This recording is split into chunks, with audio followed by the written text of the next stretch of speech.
This is Let Me Sum Up, your regular deep dive into recent reports on climate and energy.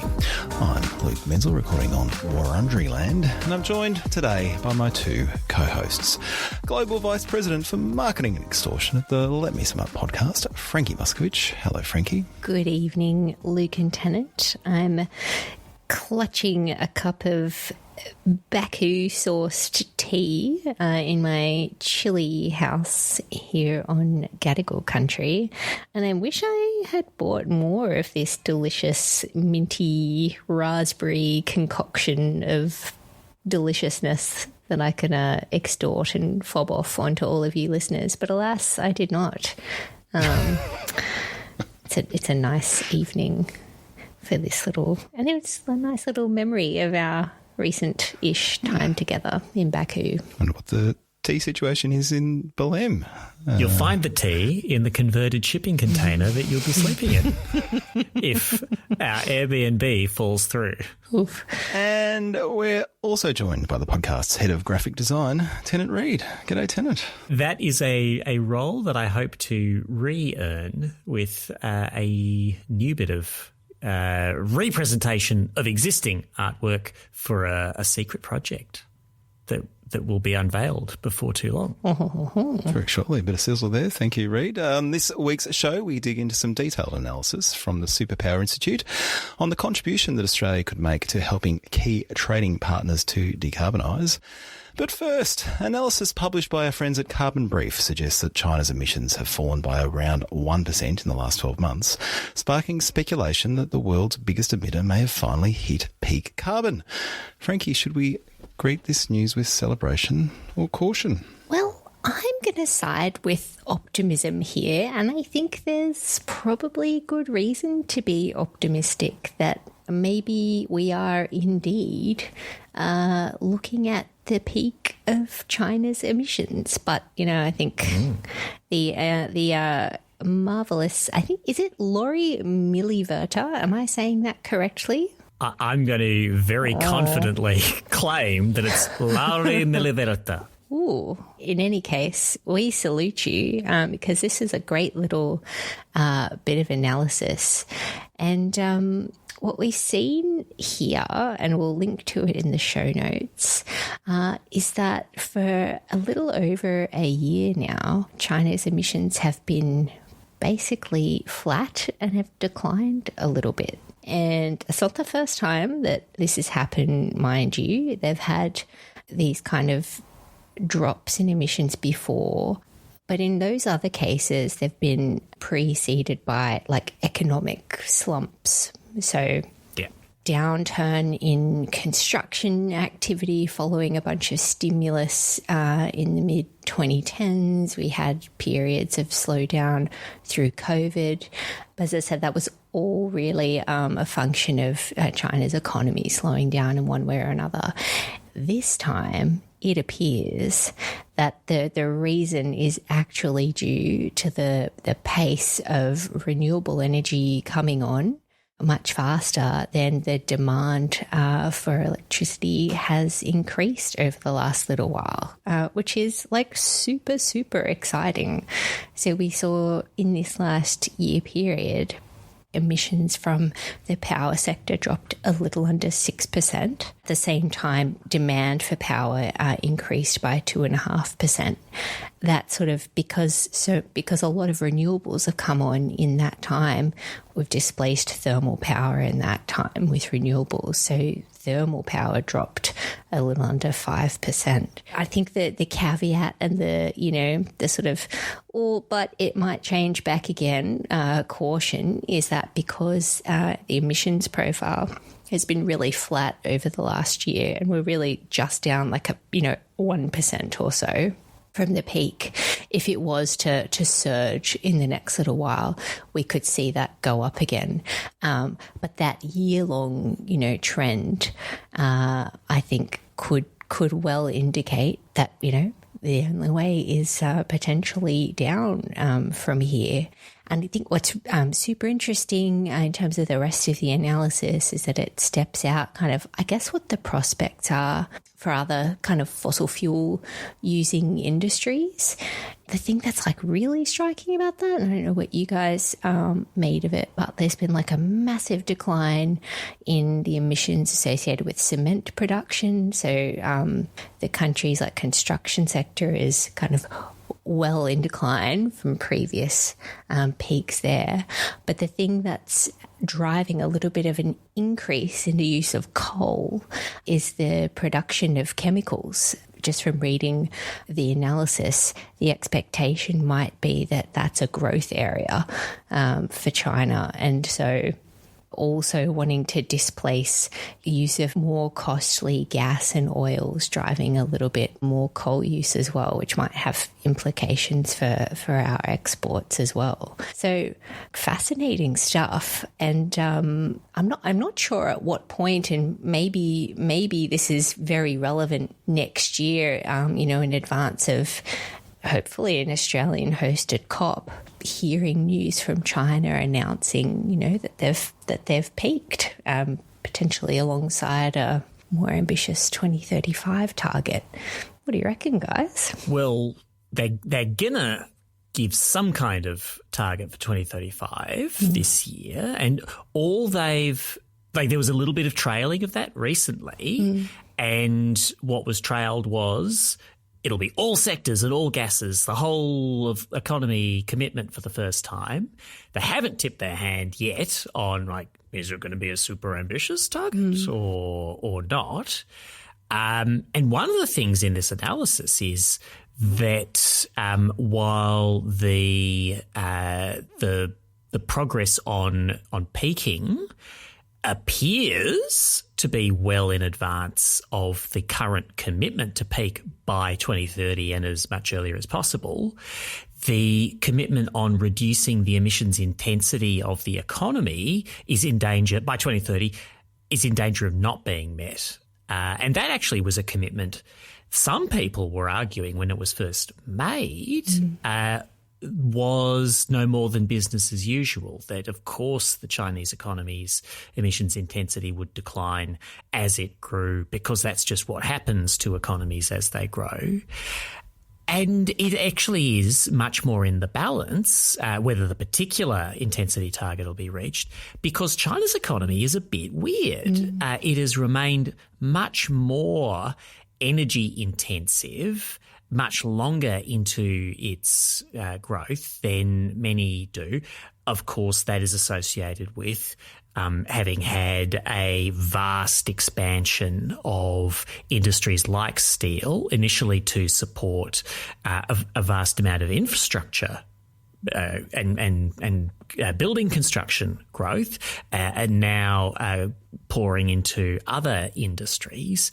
And China's just got an outsized manufacturing sector in terms of the share of its own economy and globally. And so they really have struggled to put as much of their growth into expanding services and domestic consumption. And so one of the things that's going to determine if this is just a pause between bouts of emissions growth is, do they at least resist the temptation to the next time they need to pump up the economy, doing so with the same kinds of energy and emissions intensive stimulus of building big stuff that they have previously?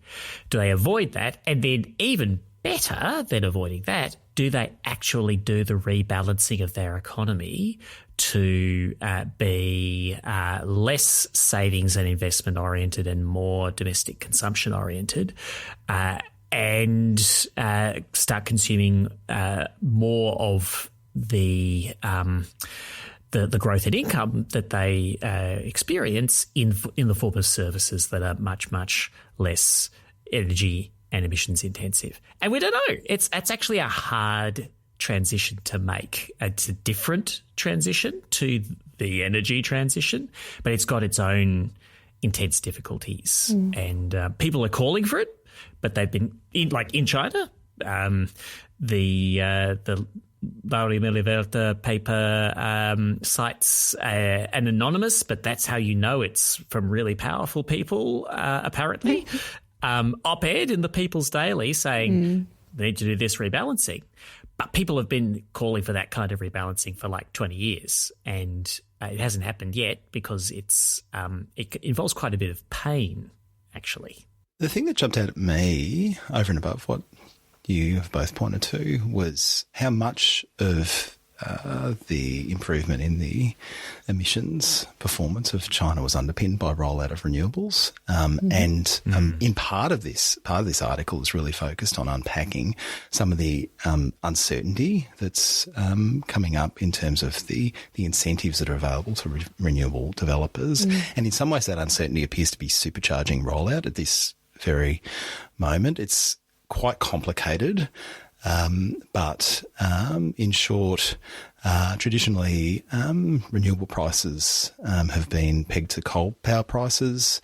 That's being phased out, which means that renewable developers will need to contract directly with electricity buyers, with the caveat that there will be contracts for difference available where you're meeting capacity that is designated by central government targets. So there will still be some underwriting of new capacity, but those targets only go through to the end of this current 5-year plan, which is the end of 2025, right? And those new targets won't be set for a little while yet, so it's unclear what those targets in terms of capacity will be moving forward. That appears to be generating kind of a glut and a rush to roll out as much capacity as possible by the middle of the year when this pegging to coal power prices ceases.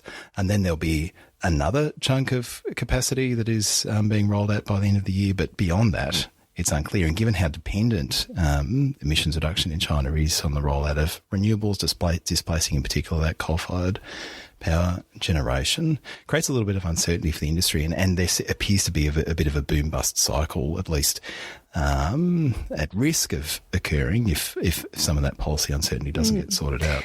And we've not, we didn't mention this explicitly in the chat, but part of that near-term certainty also that has huge implications for how much domestic consumption might be driven in China is where to next in tariff palooza with the US, and how much of a reaction to whether tariffs are reinstated by the US or not will drive a big kind of patriotic push to self-consume in China. And I don't know if Tana, you talked about that kind of reorientation of the economy and how painful that will be. It's kind of unclear to me whether there would be any kind of other external stimulus bigger than something like that is really going to push a harder kind of shift in the economy in the next little while.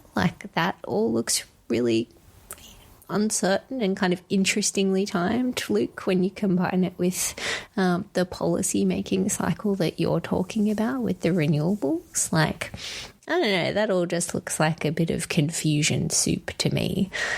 I wonder do we think that some of those where the hell next with trade or the domestic response to tariffs would need to be settled first before some of these other things are landed. I don't have a good sense of that. Yeah, I think a lot of things will influence the rebalancing question. It is definitely a complicated policy-making environment. I think we're going to be white-knuckling our way through the next few years in terms of growth and trade relationships and all kinds of things. But one extra thing that is worth, this is a great little article to take a look at, and one of the charts is just worth peering at in wonder for a while, which is the chart of newly added clean generation. Yeah. And how that has developed over the last decade and what it might look like in China specifically this year. Because in terms of terawatt hours of new output each year, China's tripled its deployment over the past decade. And whereas 10 years ago, that deployment was like a third renewables, like a third wind and solar, a third nuclear and a third hydro, today it is absolutely dominated by onshore wind, offshore wind and solar. Nuclear, they are still deploying new nuclear and you know, amounts that are, I guess, impressive relative to a lot of other places. But actually they're deploying less than they were 10 years ago in absolute terms of nuclear, and the rest is just colossal. They're going to deploy 600 terawatt hours of new clean generation this year. That's just the new, and like 600 terawatt hours when it's at home. That is, like, in comparison, the entire Australian large-scale renewable energy target was like 36 terawatt hours after it got shrunk a bit. So that was what we did over 10 years. We grew to that. And they're doing like a lot more than that every year, which is pretty impressive, but also pretty necessary because they've got a lot of coal consumption to displace. But can they displace all of it with what they do at home? That seems like a perfect place for a segue. Shall we chat about a report? I think we should.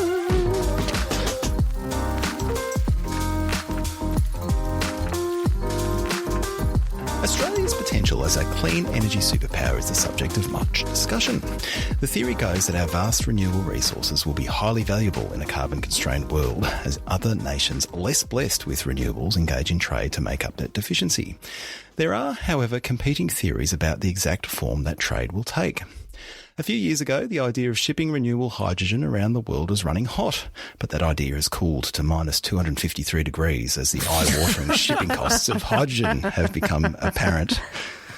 Projects like Suncable are taking another approach with a vision of providing renewable energy directly to Asia via a high-voltage direct current undersea transmission line. However, some have concluded that attempting to transport renewable energy is a mug's game if you're doing it directly, and the best approach is to use all that energy to build energy-intensive manufacturing industries right here in Australia and export those value-added goods instead. So far, so good. But if our key trading partners were serious about transitioning their economies to be compatible with a net zero world, what exactly would they want to buy from us? And perhaps more importantly, exactly how much would they want? That is the subject of a big report from the Superpower Institute entitled The New Energy Trade, Harnessing Australian Renewables for Global Development. In it, author Ruben Finnegan undertakes some detailed analysis that projects the plausible decarbonisation pathways for 5 of Australia's key trading partners, with electrification doing much of the heavy lifting. He then considers the gap these nations will face between locally available renewable energy and energy demand, and how that gap could be reduced by substituting local manufacturing with purchases of value-added goods, or so-called superpower trade. Tennant, this paper is nothing if not thought-provoking. What did you make of it? I had a ball reading this paper. It's not short. It's like 111 pages of substance. We in the chat, some of us opined that some of the chapters might have been better presented as appendices. But they would, like, if they had been appendices, I bet they would have been read because they're pretty cool. Pretty cool content, because what this is doing is taking the vision that I think most people listening to this podcast will have heard of, the onshoring production of energy-intensive goods version of Australia, clean energy superpower, and really, really go into showing the receipts on the logic and the evidence that makes that quite plausible. Because it is easy to say, Australia's a great place. We've got lots of wind and solar and lots of land and we're really good. We've heard before the logic of use clean energy near where you make it because transporting it is expensive. But the service that this paper does is just to try to put it all together on what are the potential renewable and other clean energy capabilities of these major economies that Australia trades with or could trade more with in future, and really fleshes out something that I had not myself had a very good grasp on at all, which is just how important to this the limitations that other nations face in their potential supply of clean energy at really competitive prices versus Australia's potential and some other places with similar characteristics. Because, as is laid out here, yes, there's room for some uncertainty about individual pieces of the demand. You know, how much growth in steel demand is there going to be? How much sustainable aviation fuel with what pathway is going to be needed? And there's lots of interesting exploration of all that. But those things could all be a little bit out, and the basic case here would still be extremely strong. China, India, certainly Korea and Japan are going to move well up the cost curve of locally deployable energy technologies long before they get to the kinds of supply volumes that would be consistent with fully decarbonising their economies without trade. Whereas Australia could do, in theory, we have to be like pretty good at it and willing to do it, and we'll come back to those sorts of barriers, but we could deploy so much wind and solar without actually going to crappy locations with low capacity factors and high land values. We could do a lot at a competitive cost. And so you put together, make it where you use it. Use it where you make it on clean energy, and our immense scalability, the resource advantage is real. And so if a number of things go right, we really could have an economic opportunity that is mind-bogglingly colossal, like 6 times plus the export value associated with our entire thermal and metallurgical coal industry and industries and our natural gas and LNG export industry.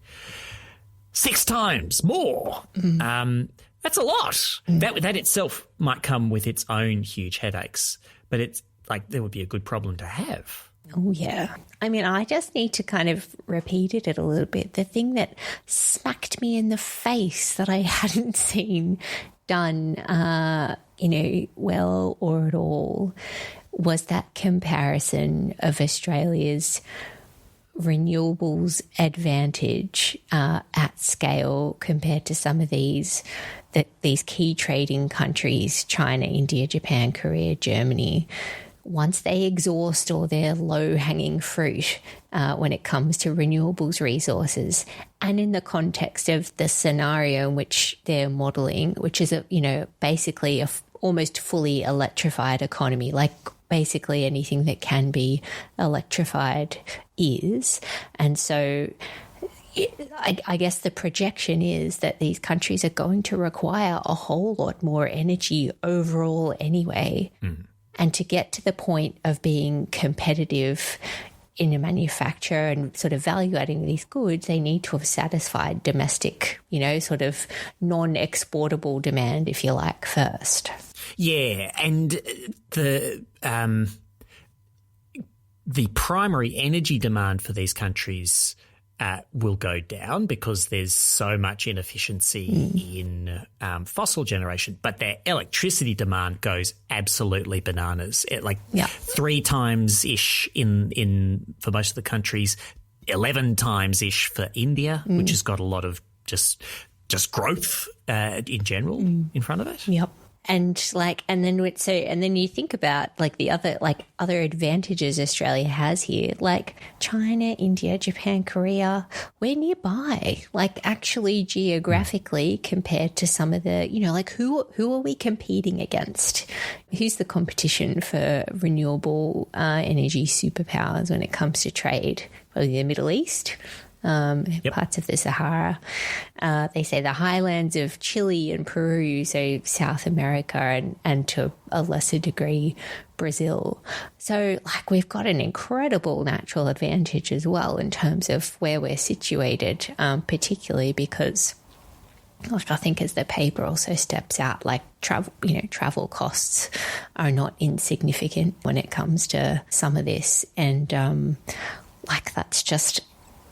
it was very hard not to be incredibly optimistic about our potential after reading this, particularly, as you pointed out, Tennant, the potential in just from a pure revenue basis. And even though, so you sort of step at that 6 to 7 times, like all the amount that we export in terms of fossil fuels and gas and all of it, steel. I think the other thing kind of worth pointing out is of all the kind of renewable superpower trades that we're talking about, steel is like by far and away the single biggest opportunity in terms of the different things that we could focus on. So even if you were just going to focus a lot, maybe not all, but a lot of your effort on that'd take you a very decent way down that path. So I agree with you both. This is, I think, a cracking paper. I think it's worth noting there is one meta-assumption that is absolutely fundamental to this analysis, and that's that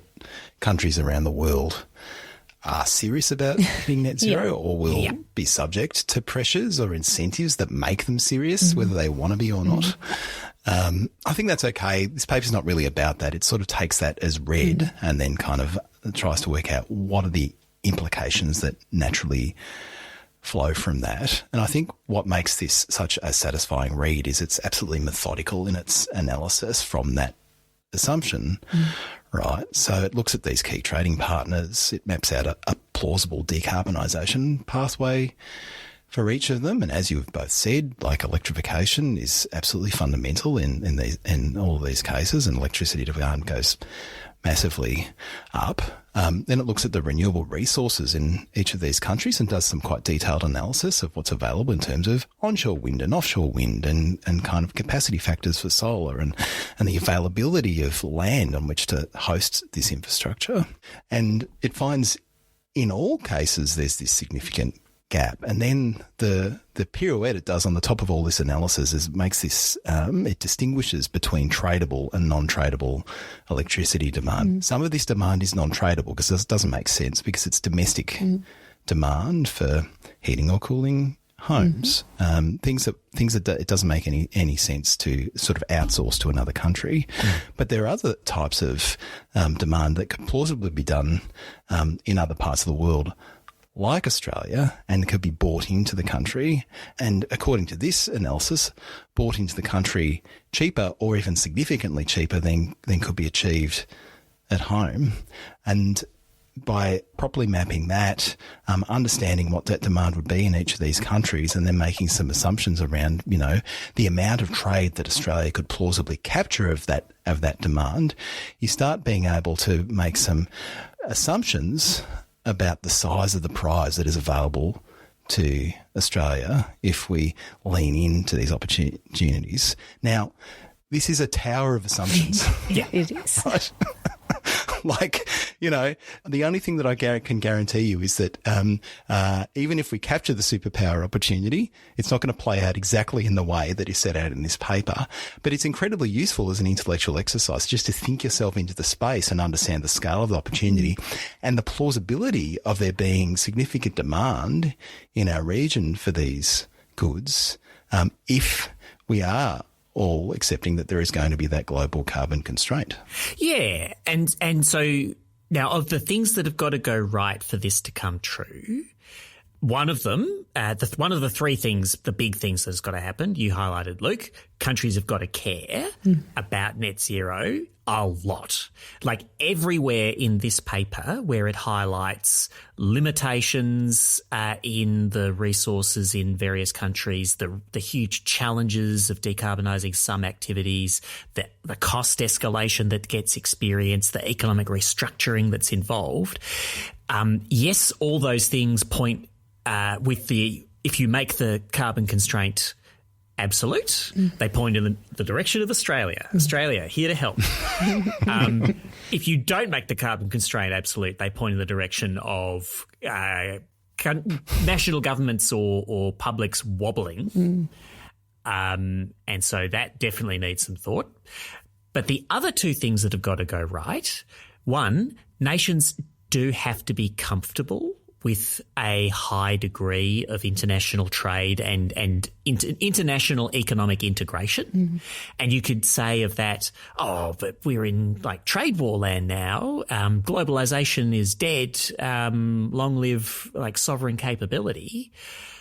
I don't know that that's that credible. Because the cost gaps that are highlighted here are so huge, the gains from trade so enormous, and the countries involved actually are already completely dependent on international trade to sustain these industries. It's just trade in coal and oil and gas and iron ore. So it may not be that much of a stretch, but still that strength of international trade relations is very important. Then the third thing that's got to be in place is Australia's got to be comfortable playing this role and like good at. I mean, the information in Figure 7.1 on the relative costs of renewable energy deployment in Australia, China, India, Japan, Korea, Germany, like that's actually really heartening. I'm incredibly heartened by that because what that is saying is in 2020, 2023, actually the cost of new renewables, underlying cost, was about the same in Australia as China and India and so much better than Japan, Korea and Germany. We've got to sort of keep that ground, and that'll be as things get tougher in China and India, like that's we'll have the wind at our back in that. But then we've actually got to find a modus vivendi with like local communities, First Nations. We've got to be able to scale up supply chains. We've got to find the skills or the robots. We've got to do so many things to actually be the place where this can happen, notwithstanding all these advantages that we can see. So that's interesting. I haven't quite thought this through, but like if you assume that we are living in this carbon constrained world and that there is this commitment and, you know, that there is a continued willingness to engage in global trade where that's obviously in your interests. Like in some ways that seems like maybe there's not so much effort required from Australia to step into this role because the demand for those goods from places like Australia would be so good, or at least the lift isn't as high as I'd previously imagined, because there's going to be a few places around the world that can do this. This won't just be us throwing ourselves into the fray and going, look here. It would be in this scenario, people actively engaging with Australia to say, we really need this stuff. We're committed to this net zero thing. We want to work with you to do this collaborative decarbonisation. It seems like, in a sense, like you should be doing all these preparatory things, but the best thing we could do is to throw everything in our power to create the forcing mechanisms in terms of robust climate targets and normative expectations and legislated carbon prices and complementary measures and climate clubs, whatever it is, to create the enabling border adjustment mechanisms. Sure. You can have a CBAM or two in there as well, Tennant. Whatever it takes to create the circumstances for that demand to exist. Yes. Because in the absence of that, anything that we do is completely, well, not completely meaningless, but largely meaningless relative to the forcing mechanism of, other countries actually developing demand and interest in these low carbon goods that we could produce. Yeah, like all of those other countries need to be bumping up against the higher prices further along their renewable supply curves for this to be an attractive proposition. So there is that kind of collective lift required. I mean, and I love that table that you just highlighted. It was one of the first screen grabs I took from the report. I'm looking at it right now. And it's like, it's so striking because what that analysis does so methodically, as you say, Luke, is it kind of checks through like, okay, for solar, I mean, so much about Australia's geographic advantages in play here as well. We get our sun is great and we've got so much country that isn't occupied or used for higher uses, and these are some of the constraints that start to kick in some of these other countries. We've got land constrained countries that will never have the space to host the amount of renewables that would be required to meet the theoretical demand of their electrified economies. But you've also got the quality of those resources kind of getting lower and lower as, places like China exhaust kind of the space or the rollout in places where those capacity factors for both solar and wind, are currently relatively easy. So like this idea that we're already almost on a good cost comparison. Luke, just in kind of circling back to what you said, like should already be giving us a little bit of a natural advantage in terms of our supply. The problem is we're not getting that demand from those other countries yet because they've not scaled up their own resources to the point where these cost constraints are really prohibitive. And they're not sort of purchasing goods on the basis of their carbon content. No. So that's the fundamental thing. The thing that occurs to me is that, there probably still is value in us seeking to develop this capability and create bilateral partnerships so that proving up this ability to engage in this trade, which could support other nations to say, well, actually, we can do this, right? Because that world in which we accept a carbon constraint, like it needs to be plausible and there needs to be a plausible economic pathway. And having those robust and trusted trading relationships where we can provide these goods may actually support those other nations say, yeah, we can do this. Yeah. And it's not touched on in a heavy way, but just to really re-emphasise the point of the geopolitical advantage of us leaning in, is that Rubin in his paper highlights the fact that it's not just these countries. I mean, we're kind of talking about big opportunity centres for demand here in those countries, but they're not the only ones. Like we've got all of these other countries, Indonesia, parts of Southeast Asia that could similarly benefit from exports from us in these areas. And they have their own much higher constraints on their ability to roll out renewables at scale. So, if it's real for them, they're going to be just as needy for some of those exports that we're talking about as, China, India, Japan are as well. So I agree that some of the toughest stuff to enable all this to happens in other economies that agree to do things that not only likely increase the final cost to consumers in those countries of doing stuff with steel, of heavy freight, of all kinds of things, but also entail shifting portions of the value chain that are currently in those economies offshore to places like Australia. Those are both difficult political sells. In some ways, they also create huge value. There's reason to believe that could happen.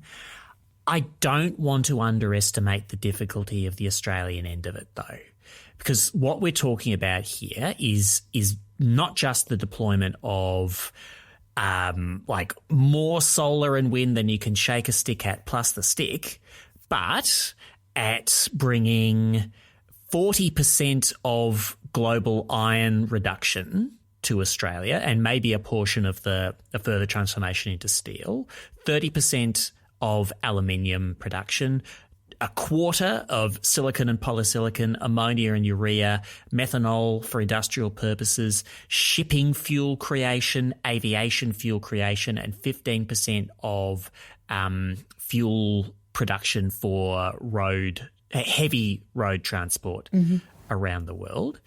All of that in Australia. Who is going to be doing that?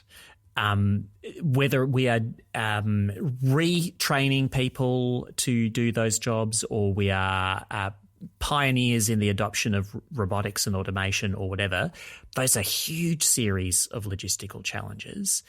And a thing that is not canvassed in the paper but occurred to me as a challenge, and I asked a real economist at my place of work, and he said, yes, this is a real challenge, is big-time macroeconomic stuff around the balance of payments and wider economic impacts. If we are so blessed and lucky as to succeed in this, and we are building a $600 billion to $1 trillion a year set of clean product export sectors, all of Australia's goods and services exports today combined are in the region of like $660 billion.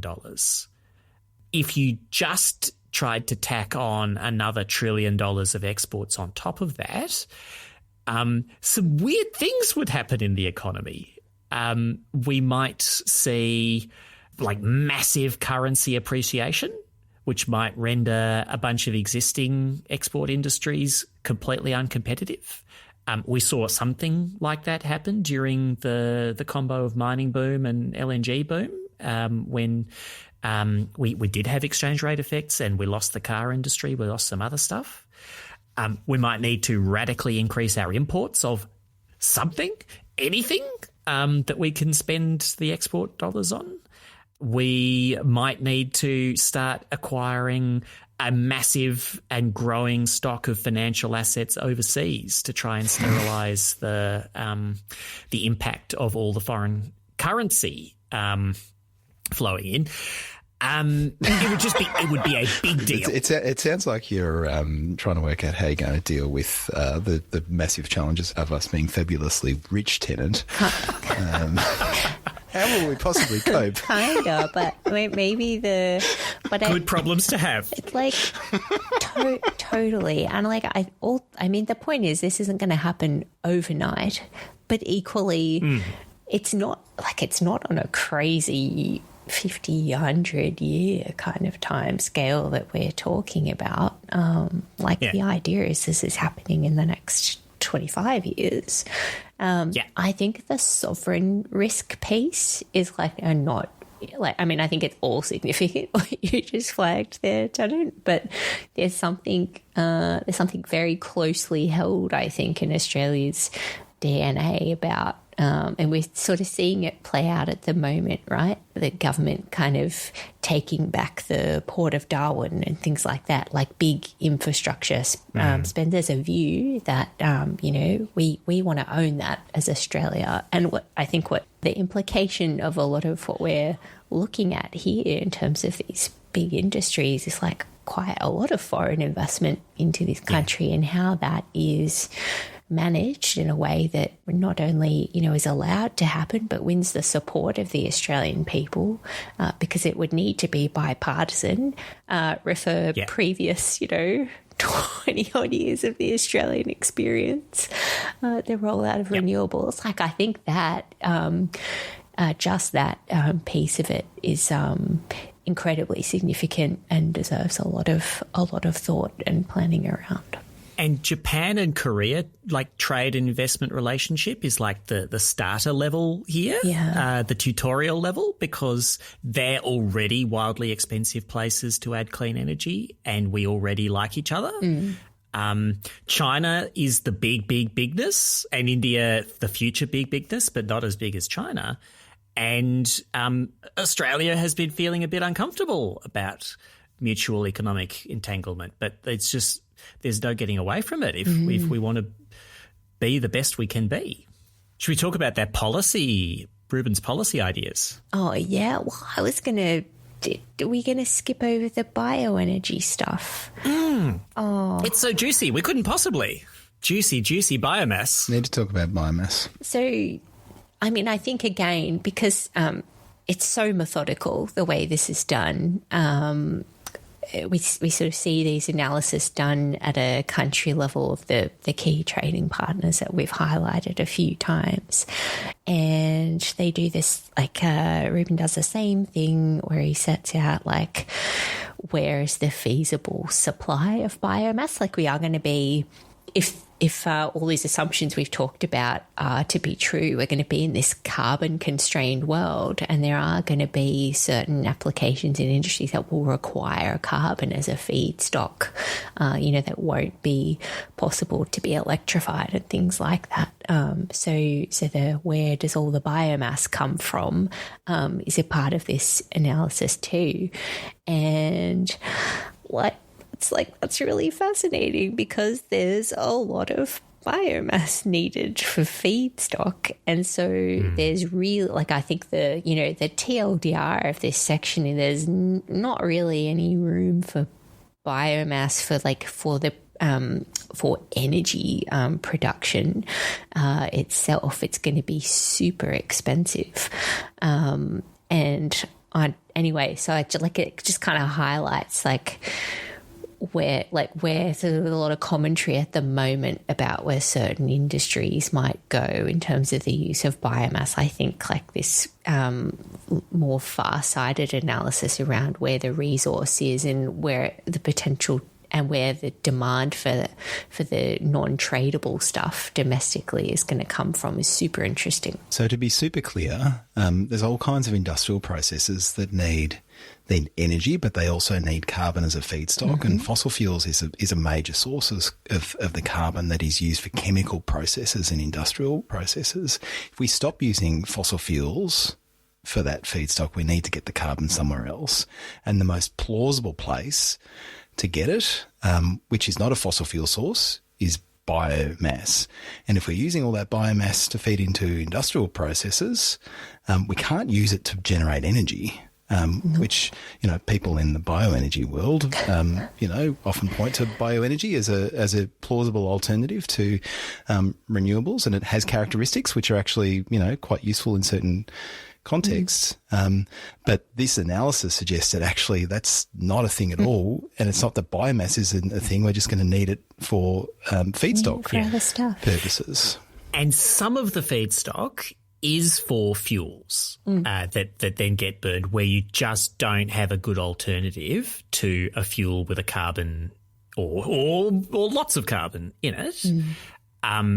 But the constraints are such that you don't want to do that use of a biofuel or making of the use of a fuel with a bio-derived carbon component to it. You don't want to do that if you've got a better alternative. And for light transport, for low-grade heat, for a bunch of purposes, we do have better alternatives. It is for aviation, for methanol, for the carbon component of steel, and a few other things that we really, really, really need a carbon, and we are going to prioritise that as the destination for whatever biomass carbon we can safely, environmentally sustainably gather up and liberate. Yeah, it's a really good point. I was really surprised and intrigued by how bullish this paper was on hydrogen for air transport. That is not something that had really come across my desk as as a plausible pathway. There's been all this focus on sustainable aviation fuel, but I think that they landed on 60% of long haul transport being powered by hydrogen. Seems like a lot. It seems like a lot. It does. It does.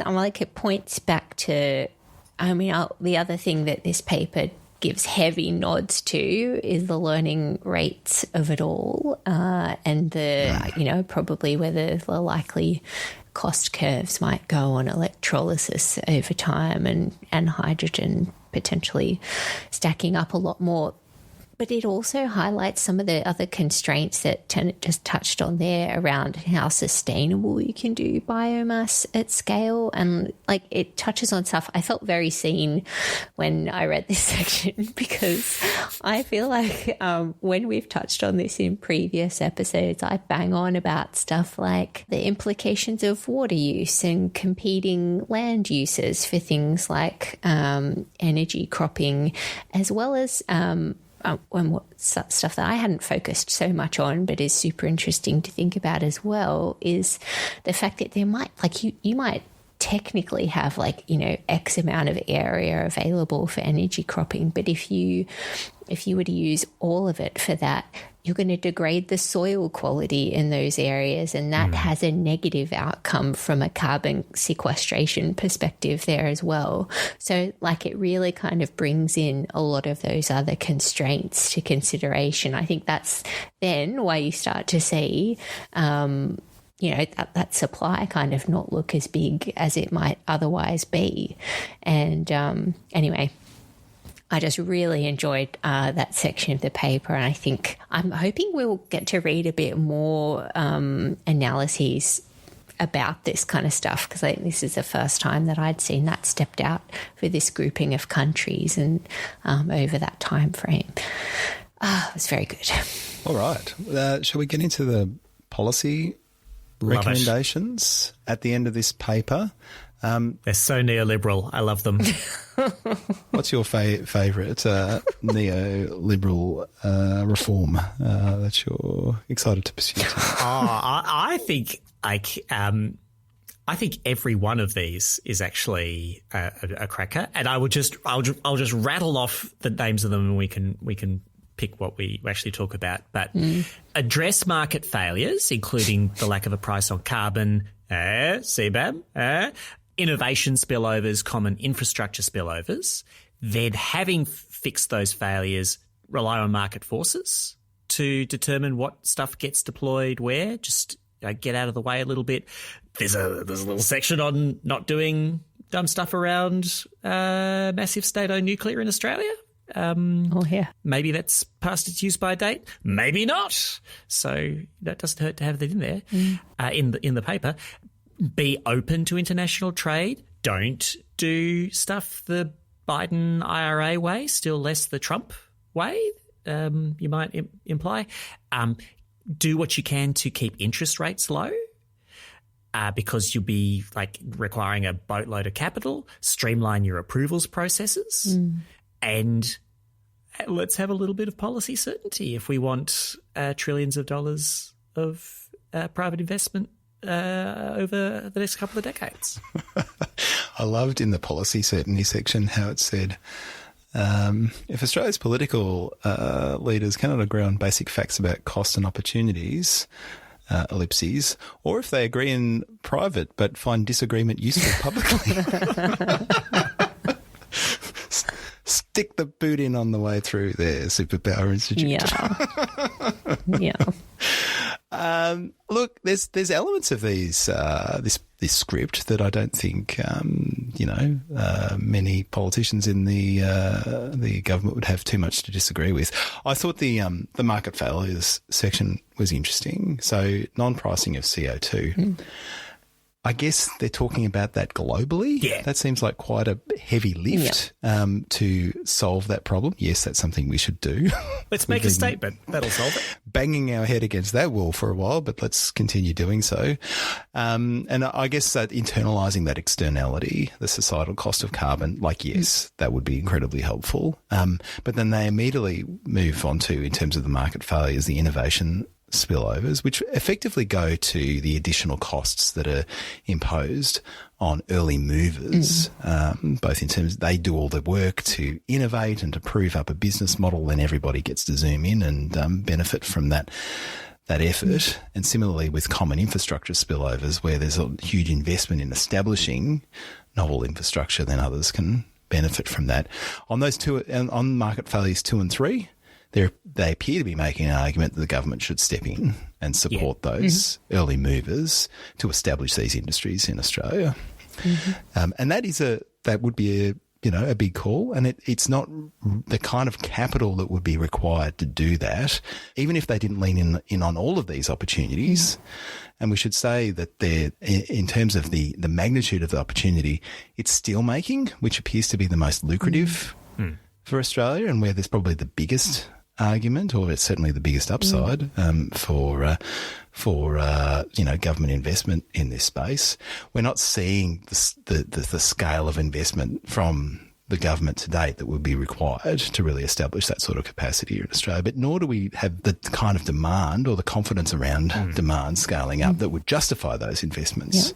If only there was a global climate summit at which we could possibly co-located next to a domestic steelworks that might end up being like a use case. That we could profile Australia's competitive advantage in this space and do some of that trade entanglement in real time on location.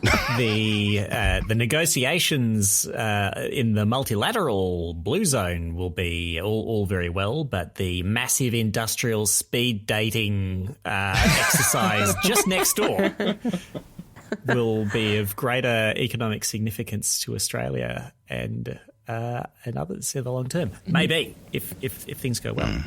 The one I'm going to pick in the choose your own adventure bit of this is the approvals piece. And really, I mean, I think the thing that is relevant to consider, given how clearly our natural advantages stepped out here, is kind of like, well, okay,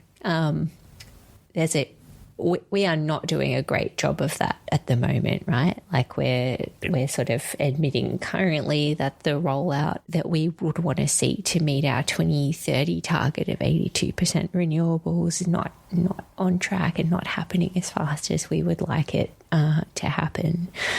And like that kind of consideration and, the same level of empowered democracy is not a thing in parts of the Middle East, for example, which are our key kind of competition for some of this. So I think that is super striking to think about in terms of the extent to which we really need to overhaul how quickly this can be done, at the same time as balancing quite a lot of sensitive and necessary work to build social license and to get support of key stakeholders. I don't think any of us here are underestimating that challenge, but I think when you kind of compare and contrast with countries that potentially going to take some of that cake away from us, I think it starts to make that challenge very clear and real. Yeah, that is absolutely colossal. And when you are going from trying to deploy another 150 gigawatts of renewables to decarbonise what the national electricity market currently does, plus a little bit more, to deploying 3 to 4 terawatts of solar and wind, you've got to be pretty bloody good at just making the wheels of consideration and approvals, private approvals as well as public ones.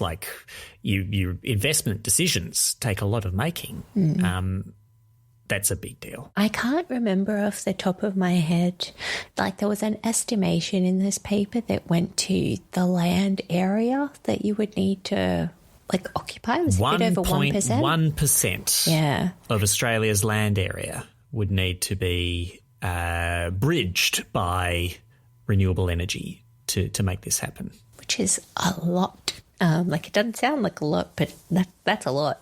And 5% would be devoted to bioenergy crops, or biomass crops. Yeah, which that was not presented as such a big deal. But if it's all like agave from Mexico, not like Mali stuff, people may have some objections to that.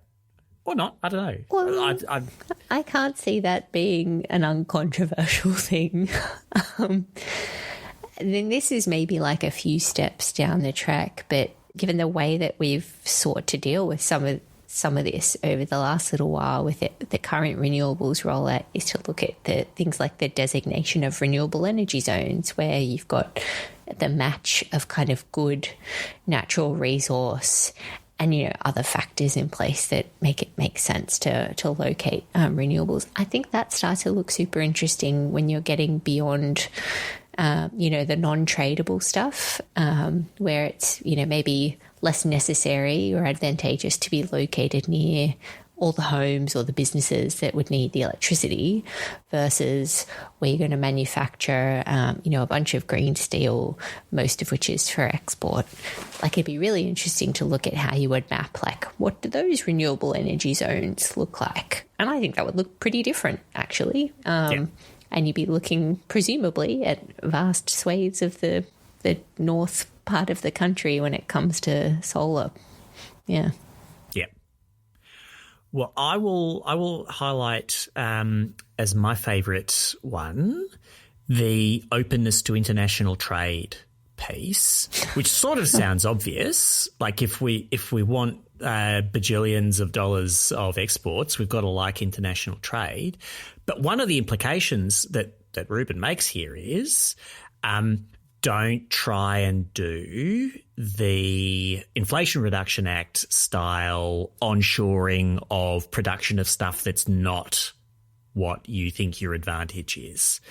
So he doesn't enormously single it out, but making solar panels and cells and modules and he would want to make the polysilicon, but the rest of it he would not want to make here. The wind towers, maybe the turbines, nah. Like a lot of stuff, just don't bother because you want to have the cheapest generation that you can to be the absolute foundation of the economic logic of all the rest of these industries. But two, this is something he doesn't say, but I reckon my real economist friend would say, is you actually need some stuff to buy with all these bajillions of dollars of export revenue. And why not sweeten the bitter pill to China of giving away much of their steel industry by buying a lot of what their solar industry produces? You got to buy something. You can't just stockpile all the cash infinitely. I guess you can, but what's the point?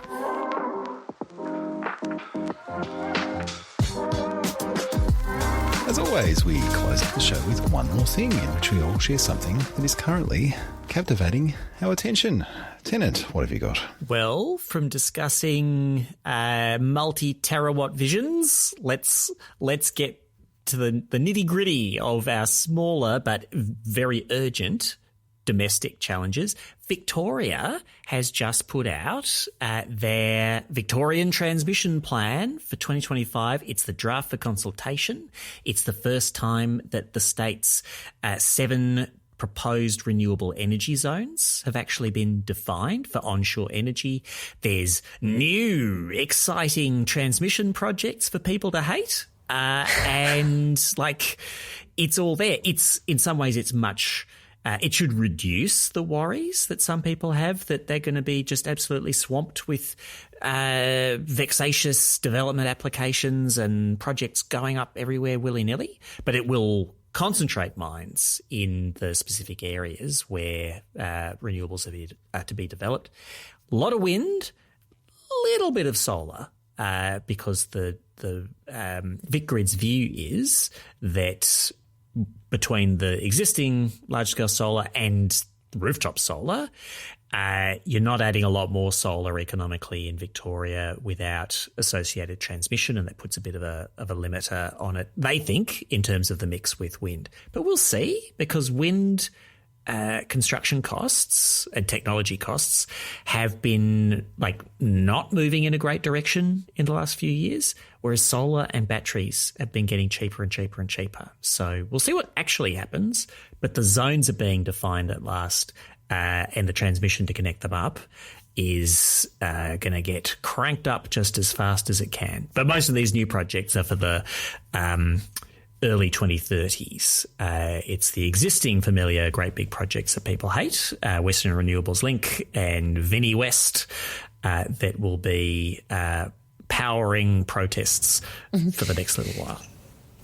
And then powering our homes. Fantastic. Frankie, what have you got? I am going to do a little plug for, a little outfit called the Productivity Commission. Ooh, niche. Little group of go-getters. Oh, yeah. They're great.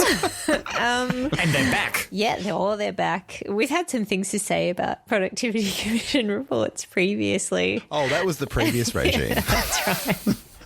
Under new management. Okay.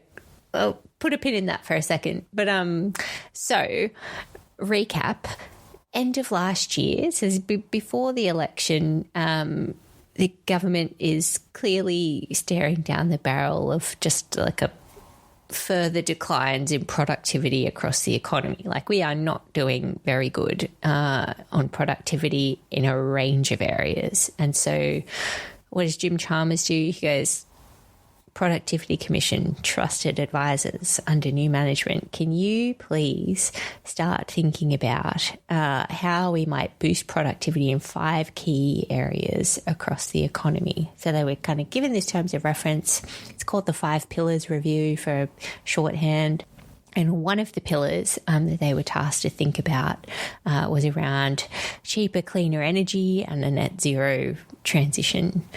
And what they've sort of done over that intervening period in the lead up to the election, they were soliciting views from people. So taking a lot of meetings and ideas, and they've shortlisted some of the ideas. And actually today, as we record, we had the release of a more detailed consultation paper that sets out their shortlisted ideas across these 5 pillars. I think it's interesting. They've got 3 kind of buckets of ideas in the net zero pillar. One is reducing the cost of meeting carbon targets. Now, on the face, that could be a mask for the old carbon pricing kind of bent. One big policy. One big policy. Do it, Productivity Commission. Do it. Feel the carbon pricing flow through you. We could just roll out the last episode we recorded on that idea, if that is where this comes out.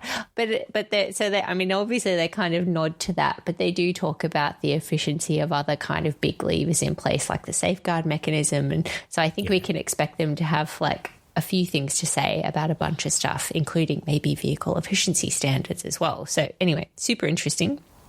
Second one is around, wouldn't you know, speeding up approvals for new energy infrastructure. Right. I'm fascinated to see what the Productivity Commission will have to say about that. And thirdly, and the one that I'm probably most drawn to on a personal level is this great acknowledgement that there needs to be more work done to encourage adaptation, but by looking at barriers to private investment. So how are they going to unlock the scale of investment that will be necessary to start making Australia a little bit more resilient to the physical risks of climate change? And the really obvious thing, but worth kind of saying anyway, is that we're already experiencing baked in climate change. We're going to be doing that for some time. And if governments were to think about, oh, shall we just fund the cost of making all Australian infrastructure and homes and everything that we do in our economy resilient to climate change? Like, it'd cost too much. It will cost a mozza, even just thinking about the cost of upgrading all Australian homes, which they call out specifically here as well. So anyway, I'm fascinated to see where this could be going, and I was really pleased to see the piece on resilient housing highlighted here. Perhaps not what I'd initially expected, but really glad to see that highlighted in such a prominent way in this bit of work. And they are accepting feedback on this not too long. I think they've got 6th of June as the deadline for feedback currently, but there's a couple more stages to this process yet to come. I think they're working towards a final report to government by the end of the year. It's exciting times. Amazing. All right. For my one more thing, I wanted to give everybody a heads up that we have decided to do our first ever LMSU book club on an upcoming episode of the podcast. And the book we have chosen is one that has been tearing up the New York Times bestseller list and tearing apart left of centre politics in the US. That book is Abundance by Ezra Klein and Derek Thompson, which argues that excessive bureaucracy and regulation is getting in the way of building an economy and a society in which we have many of the things that we all say that we want. Clean energy, zero hunger, better lives. Maybe Ezra Klein would say that the solution to all that renewables permitting is just to get rid of the permitting and just build some shit. I don't know. We'll read Abundance and find out. It has been controversial, but I think it's struck us all as pretty intellectually interesting, so we're going to have a read and talk about it on an upcoming episode. Which episode, you say? We're not really sure. Maybe the next one. Unlikely. Maybe one after that. I'd say in the next 2 or 3 episodes, we will talk about this book. So if you want to read or listen along at home, we just wanted to let you know that that's coming up so you can hop in as well. Woohoo. All right. We're almost done. But every fortnight after the show, we record a bonus episode called There Is Too Much, in which we shoot the breeze and cover something we didn't have time for on the main show. Tennant, it strikes me that we've barely mentioned the recent federal election on the main episode. That seems highly restrained of us. Can that possibly continue? It cannot. We're going to be doing further dissection and interpretation of the entrails, the bones, the ground up remnants. Rapidly decomposing entrails. That's right. We're just the vultures coming in to just clean those last little morsels. There totally have been developments. I think it's very interesting considering the implications of the raft of leadership elections that occurred in 3 political parties last week. Pretty remarkable. And what does that all mean for the tenor of the upcoming parliament? You won't find out unless you head on over to patreon.com/LetMeSumUp. Sign up for the sweet bonus content for the low price of $10 a month.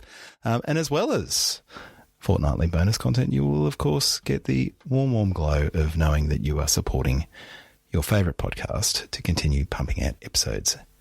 That is our show for today. This podcast was edited by energy professional and podcast tragic Mark Spencer from Here Media Studio. Now, according to our tracking spreadsheet, the paper we covered today was submitted by Superpower Institute CEO, Bathan Mullen, evidence that it is possible to shamelessly promote your own papers to us and have them covered on the podcast. So, Frankie, if other listeners want to be entrepreneurial like Bathan, what should they do? Good Lord. Write us your best pitch and make it good. Because this paper was pretty good. We like you, Bathan, but did we read the paper because you wrote us a great email? I'm not sure. The paper better be good. So give us your best pitch and stick it in an email and send it to mailbag@letmesumup.net. May the games begin. And if your paper is not immediately selected, don't lose heart, because it has been, as we record, about 7 months since Nathan sent this one to us. Right, that's the slow game. The hope should lurk in your heart. I think we could be creating a bunch of false hope out there. FYI, if it's 7 months later and we haven't read your paper, the odds are we probably won't. All right. Well, if someone was interested in interrogating the back catalogue and finding out what papers we have read, Tennant, where should they go? They should go to www.letmesumup.net, where they will find all of the free content. And, you know, that free content alone is enough to be a light in the darkness of even the worst of weeks. But still, you could get a little more content once you've run through all of that at the Patreon. You absolutely could. So check both those websites out. But for now, for Frankie Muskovich and Tennant Reid, I'm Luke Menzel. Thanks for listening, and we'll talk to you again soon.